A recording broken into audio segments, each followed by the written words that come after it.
नमस्कार दोस्तों, मैं हूं डॉक्टर अमरीश खारी। आपका अपने YouTube चैनल डॉक्टर खारी पर स्वागत करता हूं। आज की इस वीडियो में हम बात करेंगे एक होम्योपैथिक मेडिसिन के बारे में जिसका नाम है ब्राइटा कार्ब। इस वीडियो में हम जानेंगे कि ये दवाई कहाँ यूज़ की जाती है, यानी किन सिम्टम्स और किन डिजीज़ में पेशेंट को दी जाती है। जानने के लिए वीडियो पूरा देखें। अगर आप हमारे चैनल पर नए हैं तो चैनल को सब्सक्राइब कर लें ताकि आने वाले हेल्थ रिलेटेड वीडियो से आप अपडेटेड रहें। दोस्तों, ब्राइटा कार्ब एक कॉन्स्टिट्यूशनल रेमेडी है। ये दवाई एक्सट्रीम्स ऑफ लाइफ के लोगों पर ज़्यादा अच्छा एक्ट करती है, जैसे बच्चों पर या फिर बूढ़े लोगों पर। दोस्तों, इस दवाई के यूजेस की बात की जाए तो इस दवाई का सबसे ज़्यादा यूज़ टॉन्सिलाइटिस में किया जाता है, मेमोरी लॉस में किया जाता है, ग्लैंडुलर स्वेलिंग में किया जाता है, हाई बीपी में किया जाता है, हेमरॉइड्स में किया जाता है। इसके अलावा इस दवाई को हार्ट अफेक्शन में भी हम दे सकते हैं। चलिए जानते हैं कि इन बीमारियों में इस दवाई के क्या सिम्टम्स होते हैं। सबसे पहले हम ब्राइटा कार्ब के माइल्ड सिम्टम्स जान लेते हैं। पेशेंट को लॉस ऑफ मेमोरी होती है, डिफ़िकल्टी टू स्पीच भी पेशेंट को देखने को मिलती है क्योंकि भूलने की बीमारी पेशेंट के अंदर होती है।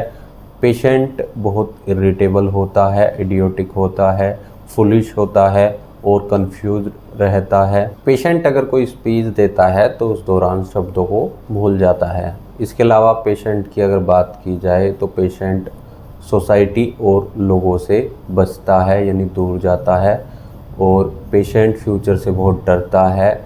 सीरियस अगर कोई मैटर होता है तो उस पर पेशेंट हंसने लगता है, अगर हंसने का कोई मैटर होता है तो उस पर पेशेंट सीरियस हो जाता है।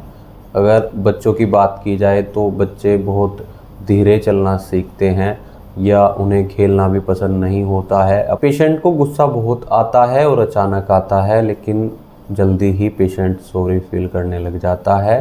दोस्तों, ये दवाई ऐसे सिम्टम्स में अगर बच्चों को दी जाए या ओल्ड पीपल्स को दी जाए तो बहुत इफ़ेक्टिव रहती है। चलिए अब इसके और बीमारियों के सिम्टम्स जान लेते हैं। टॉन्सिलाइटिस के सिम्टम्स की बात की जाए तो पेशेंट को अगर कोल्ड ड्रिंक्स यानी ठंडा अगर कुछ पीने को दिया जाए, उसके कारण अगर टॉन्सिल्स हो, या फिर ठंडी हवा लगने से पेशेंट को टॉन्सिलाइटिस होते हों, या फिर अगर पेशेंट के पैर पर पसीना ज़्यादा आता हो जिसके कारण टॉन्सिलाइटिस हो जाते हों, तो ऐसे सिम्टम्स में ये दवाई बहुत इफ़ेक्टिव रहती है। दोस्तों, पेशेंट के टॉन्सिल्स में स्वेलिंग आना और सोर टू टच, यानी पेशेंट को अगर टच किया जाए टॉन्सिल्स को तो उनमें बहुत दर्द होना।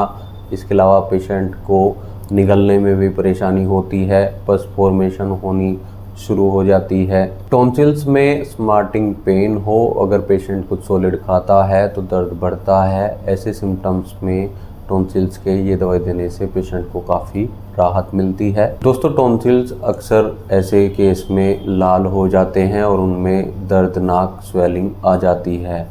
और ग्लैंड्स की बात की जाए तो कान के पीछे की ग्लैंड्स हो या फिर जॉल के नीचे की ग्लैंड्स हो, उनमें अगर इनलार्जमेंट हो तो ये दवाई देने से पेशेंट को काफ़ी राहत मिलती है। दोस्तों, पेट के सिम्टम्स की बात की जाए तो ये दवाई इरेक्टेशन यानी डकारों में बहुत इफ़ेक्टिव रहती है। पेशेंट को अगर डकारें आती हैं, वोमिटिंग के सिम्टम्स आते हैं, नोज़िया होती है, पैल्पिटेशंस होते हैं, एंजाइटी होती है, ऐसे केस में ये दवाई बहुत इफ़ेक्टिव रहती है। पेट में अगर प्रेसिंग पेन हो, खाना खाने के बाद पेशेंट को पेट में प्रेसिंग पेन फील होता हो, स्टमक में सोरनेस महसूस हो, या फिर डिनर के बाद पेशेंट को ऐसी शिकायतें आती हों, तो ये दवाई बहुत इफ़ेक्टिव रहती है। चलिए दोस्तों, अब जानते हैं कि बच्चों के किन सिम्टम्स में इस दवाई को दिया जाता है।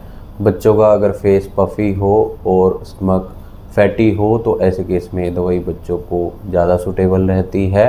बच्चे जल्दी चलना न सीख पाते हों और कुछ भी याद नहीं कर पाते हों क्योंकि उनको याद नहीं रह पाता है। बच्चा बहुत चिली होता है, अगर उसे टच किया जाए तो ठंडापन महसूस होता है। इसके अलावा ये दवाई बच्चों में टॉन्सिलाइटिस होने पर दी जाती है। क्रोनिक कोल्ड एंड कफ हो तो उसमें भी ये दवाई बहुत इफ़ेक्टिव रहती है। अक्सर पेट की खराबी में भी इसे हम बच्चों को दे सकते हैं। अगर बच्चों को कब्ज हो, लूज मोशंस हो या वोमिटिंग होती हो तो ऐसे केस में ये दवाई बहुत इफ़ेक्टिव रहती है। इसके अलावा अगर बच्चा ऐसा हो जो दूसरे बच्चों के साथ खेलना न पसंद करता हो, या फिर चलने में बहुत लेट हो चुका हो, पढ़ाई में कमज़ोर हो, याददाश्त कमज़ोर रहती हो, तो ऐसे केस में दवाई बहुत इफ़ेक्टिव रहती है। दोस्तों, ऐसे बच्चों का डाइजेशन भी बहुत वीक होता है। सीरियस मैटर पर बच्चा हंसने लगता है, अगर हंसने की कोई बात हो तो उस पर सीरियस हो जाता है। ऐसे केस में इरिटेबल होने पर ये दवाई बहुत इफ़ेक्टिव रहती है। इरिटेबल बच्चा हो तो ऐसे केस में दवाई देने से पेशेंट को काफ़ी राहत मिलती है। अब इसके डोजेज़ की बात कर लेते हैं। तो ये दवाई काफ़ी सारी पोटेंसीज़ में आती है, जिसकी डोज सबकी अलग रहती है। दोस्तों, बच्चों को अलग डोज दी जाती है और बड़ों को अलग डोज दी जाती है, इसलिए आप एक बार डॉक्टर से सलाह ज़रूर ले लें अगर आपको इनमें से कोई परेशानी हो। इसके लिए आप अपने डॉक्टर से मिल सकते हैं, नहीं तो दिए गए व्हाट्सएप नंबर पर हमसे संपर्क कर इलाज या सलाह ले सकते हैं। वीडियो देखने के लिए धन्यवाद। चैनल को सब्सक्राइब करें, वीडियो शेयर करें और कमेंट सेक्शन में हमें बताएं कि हमारी वीडियोस आपको कैसी लगती हैं। Thank you.